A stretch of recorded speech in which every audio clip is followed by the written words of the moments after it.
নমস্কার বন্ধুরা, সর্বাণীর রান্নাঘরে আবারও একটা নতুন রেসিপিতে আপনাদের সবাইকে স্বাগত। বন্ধুরা, আজকে আমি চলে এসেছি একটা ব্রেড নিয়ে। আর আজকে আমি এই ব্রেড দিয়েই আপনাদের সঙ্গে শেয়ার করব ভীষণ সুস্বাদু একটা ডেজার্ট রেসিপি। একদম নরম তুলতুলে, মুখে দিলেই মিলিয়ে যাবে এই ডেজার্টটা। বানানো খুবই সহজ, বাড়িতে থাকা সামান্য কিছু উপকরণে তৈরি হবে এই ডেজার্ট। আর এই ডেজার্টটা এতটাই সুস্বাদু হবে যে ছোটো বড়ো সবারই ভীষণ ভালো লাগবে। ডেজার্টটা বানানোর জন্য এখানে আমি 6 পিস ব্রেড নিয়েছি। এখন এই প্রত্যেকটা ব্রেডের আমি সাইডের এই ব্রাউন অংশটা কেটে বাদ দিয়ে দেব।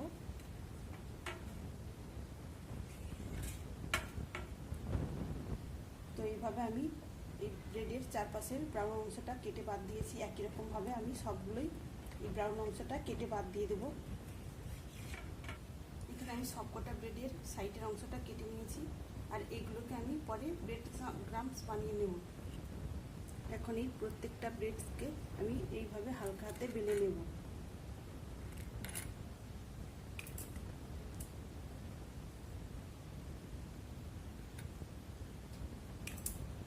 এইভাবে আমি একটা বেলে নিয়েছি।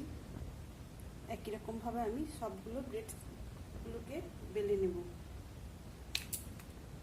এখানে আমি সবগুলোই হালকা হাতে বেলে নিয়েছি। এদিকে একটা পুর বানিয়ে নেব, সেই জন্য গ্যাস অন করে একটা কড়াই বসিয়ে দিয়েছি। এখন কড়ার মধ্যে দিয়ে দেবো 1 চামচ ঘি। ঘিটা দেওয়ার পর ওর মধ্যে দিয়ে দেবো 2 চা চামচ সুজি। সুজিটাকে ঘিয়ের সঙ্গে হালকা করে ভেজে নেব, খুব বেশি লাল করে ভাজবো না। গ্যাসের ফ্লেমটাকে লোতে রেখে এইভাবে নেড়ে চেড়ে একটু ভেজে নেব। সুজিটাকে আমি এইভাবে ভেজে নিয়েছি। এখন আমি সুজির সঙ্গে দিয়ে দিচ্ছি 1 চামচ ফ্রেশ কুড়ানো নারকেল। নারকেলটা দিয়ে একটু হালকাভাবে ভেজে নেব। আর দিয়ে দিলাম 1 চামচ চিনি।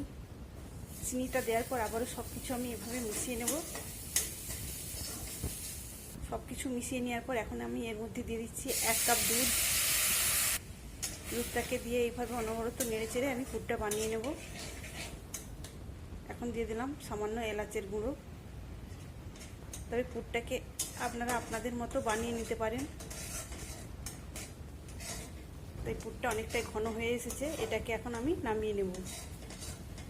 পুরটা নামিয়ে নিয়েছি। এখন আমি ওই কড়ার মধ্যেই দিয়ে দেবো 2 কাপ তরল দুধ। দুধটা নেড়ে চেড়ে একটু ঘন করে নেব। এখানে দুধটা হালকা গরম হয়েছে। এখন আমি এর মধ্যে দিয়ে দিলাম 1 চামচ পাউডার দুধ। পাউডার দুধটা দিয়ে আমি আবারও ভালো করে সব মিশিয়ে নেব। এই পাউডার দুধ দিলে এই ডেজার্টটা খেতে আরও বেশি টেস্টি হবে। এদিকে অন্য একটা বাটিতে আমি আবারও নিয়েছি খানিকটা ঠান্ডা দুধ। এখন আমি এই দুধের মধ্যে দিয়ে দিলাম 1 চামচ কাস্টার্ড পাউডার। এই কাস্টার্ড পাউডারটা এই দুধের সঙ্গে ভালোভাবে মিশিয়ে নিতে হবে। তো বন্ধুরা, আপনাদের হাতের কাছে যদি কাস্টার্ড পাউডার না থাকে তাহলে আপনারা পাউডার দুধের সঙ্গে একটু বাড়িয়ে দেবেন। কাস্টার্ড পাউডারটা আমি দুধের সঙ্গে ভালোভাবে মিশিয়ে নিয়েছি। এখন আমি এই কাস্টার্ড পাউডার মেশানো দুধের মধ্যে দিয়ে অনবরত নাড়াচাড়া করে নেব। সুন্দর কালার এবং সুন্দর ফ্লেভারের জন্য আমি এই কাস্টার্ড পাউডারটা মিশিয়ে দিলাম। আর এখানে দুধটা অনেকটাই ঘন হয়ে গেছে, আর বেশি ফুটাবো না। এখন এই অবস্থায় আমি গ্যাসটা অফ করে দেব।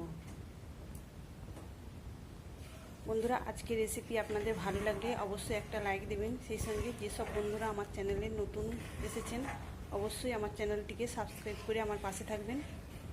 এখানে আমার মালাইটা রেডি হয়ে গেছে। এদিকে ডেজার্টটা সেট করার জন্য এরকম একটা প্লেট নিয়েছি। এখন এই ব্রেডগুলোতে আমি পুর ভরে নেব। তো এখানে আমি একটা ব্রেড নিয়েছি আর একটু পুরটা নিয়ে এইভাবে লম্বা করে দিয়ে এই সাইডে এইভাবে দিয়ে আমি এইভাবে রোল করে নেব। পুরটা এইভাবে দেওয়ার পর আমি এই শেষ প্রান্তে একটু জল লাগিয়ে দেব। এইভাবে আমি একটা পুর ভরে নিলাম, নিয়ে এই প্লেটে এইভাবে সেট করে দেব। একই রকমভাবে আমি আবারও একটা এইভাবে পুর ভরে নেব। এখানে আমি সবকটা ব্রেডে পুর ভরে নিয়েছি। এদিকে যে মালাইটা তৈরি করে রেখেছিলাম সেটা হালকা গরম রয়েছে। এই গরম গরম অবস্থায় এই মালাইটা আমি ওই ব্রেডের উপরে দিয়ে দেবো। আর বন্ধুরা, আমি এই মালাই তৈরি করার সময় অফ ক্যামেরায় 2 চা চামচ চিনি দিয়েছিলাম। আপনারা অবশ্যই এই মালাইটা তৈরি করার সময় চিনি আপনাদের মতো করে কম বেশি দিয়ে দেবেন। এখন আমি এই মালাইটা উপর থেকে এইভাবে গরম গরম অবস্থায় দিয়ে দেব। আর বন্ধুরা, এই ডেজার্টটা খেতে কিন্তু দুর্দান্ত লাগে। আপনারা আপনাদের মতো করে ইচ্ছা হলেই এইভাবে বানিয়ে নেবেন।